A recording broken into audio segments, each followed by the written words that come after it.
So I'm a cat behaviorist. I'm trained in something called the TTouch.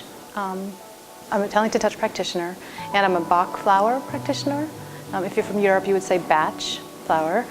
And I also use conventional behavior modification techniques with my clients and with shelters. There are a number of Bach flower essences. They're originally created for people.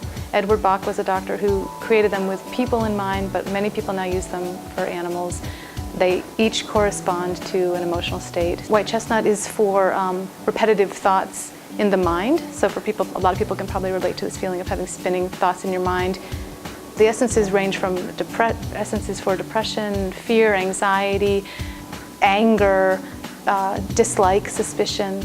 And I use these with my clients, and I combine specific treatment bottles for each animal that I work with. Animals and people have more than one issue going on, so I really wouldn't suggest one essence in particular.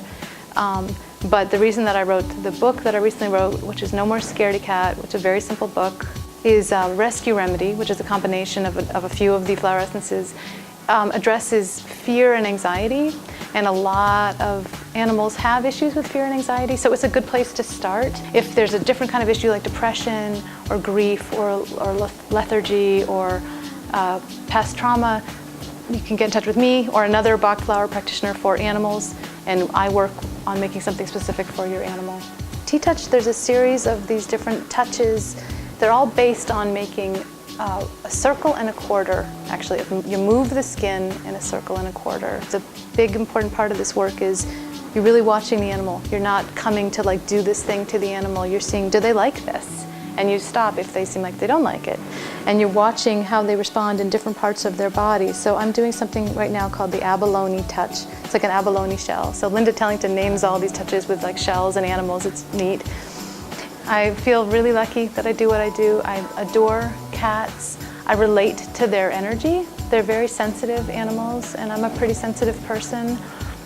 They're very responsive to people and to people around them, and it's wonderful. I love what I do.